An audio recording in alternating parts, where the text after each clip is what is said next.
रुक करते हैं उत्तराखंड का, जहां से हमारे सहयोगी आदिल हमारे साथ जुड़ चुके हैं। जी आदिल, ऐसी कौन कौन सी खबरें हैं जो आज सुर्खियों पर रहेंगी?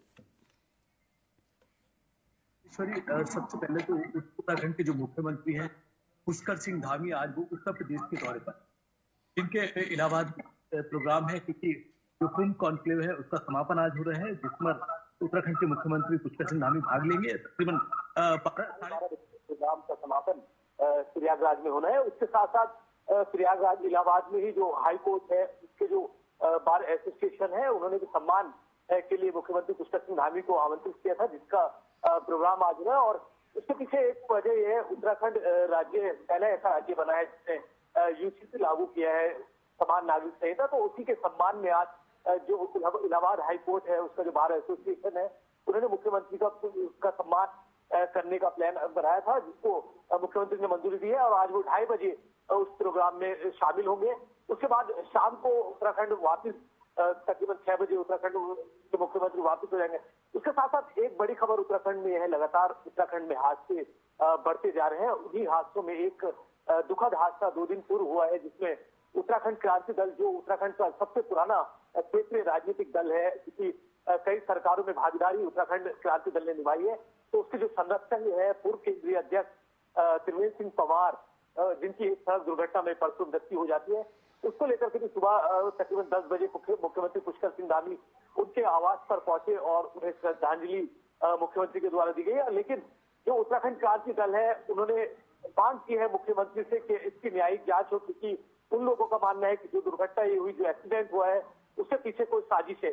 तो मुख्यमंत्री से न्यायिक जांच की मांग भी जरूर की है।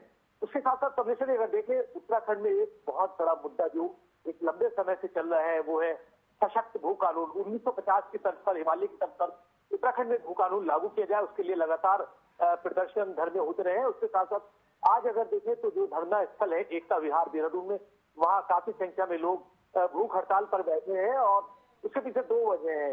एक, उत्तराखंड में सशक्त भू कानून को लागू किया जाए। दूसरा, उत्तराखंड में जो पुलिस भर्ती का जो चल रहा है, उसमें आयु सीमा बढ़ाने को लेकर भी लोग लगातार प्रदर्शन कर रहे हैं। उत्तराखंड बेरोजगार संघ प्रदेश के अलग अलग जो युवा है वो यहाँ इकट्ठा हुए हैं, और कई बार मुख्यमंत्री आवास, सचिवालय आवास घेराव इनके द्वारा किया गया है। तो ये तमाम ऐसी खबरें जिन पर हमारी नजर बनी रहेगी। और एक अभी हाल ही में वाकया हुआ था, उत्तराखंड का जो हाट कहा जाने वाला देहरादून का घंटाघर, उसके पास एक प्रसिद्ध मार्केट है पलटन बाजार, तो वहाँ कुछ जो हंगामा हुआ था और काफी अफरा तफरी उसके झगड़े में मची थी। इसका पुलिस ने अभी अगर ताजा अपडेट दे तो 2 लोगों की गिरफ्तारी इस पूरे मामले में हुई, जो पलटन बाजार में झगड़ा हुआ था, जिसमें तलवारें निकाली गई थी। लेकिन तलवार पुलिस ने स्पष्ट किया है कि जो तलवार वहां निकाली गई थी वो दरअसल नुकीली नहीं थी, वो बच्चे जो खिलौने टाइप की होती है उस तरीके की तलवार का इस्तेमाल किया था। हालांकि उसमें मुकदमा एसएसपी से हमारी बात एसएसपी अजय सिंह ने बात किया कि मुकदमा दर्ज हुआ है, 2 लोगों को गिरफ्तार कर लिया गया और बाकी लोगों की भी गिरफ्तारी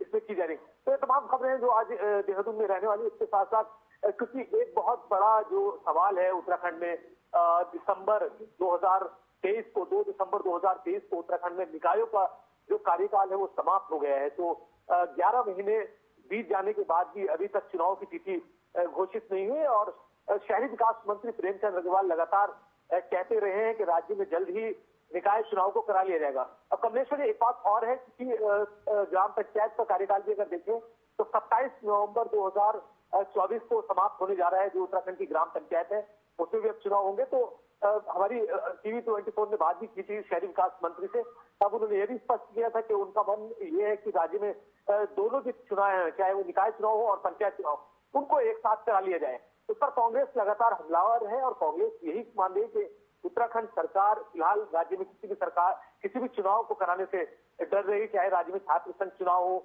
या निकाय चुनाव हो। कमिश्नर, एक चीज और है, अभी राज्य निर्वाचन आयोग उत्तराखंड ने कल ही जारी किया है जो पत्र की जो कीमत होगी निकाय चुनाव को लेकर, जो चुनाव पत्र लोग खरीदेंगे उसकी कीमत कितनी होगी और जो जमानत राशि होगी वो कितनी होगी, और उसके साथ साथ जो प्रत्याशी हैं उनकी खर्च की सीमा कितनी होगी, इसके लिए कल गाइडलाइन राज्य निर्वाचन आयोग ने जारी कर दी है।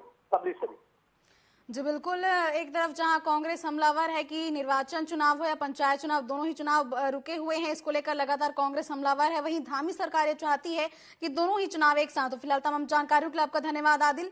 तो ये थे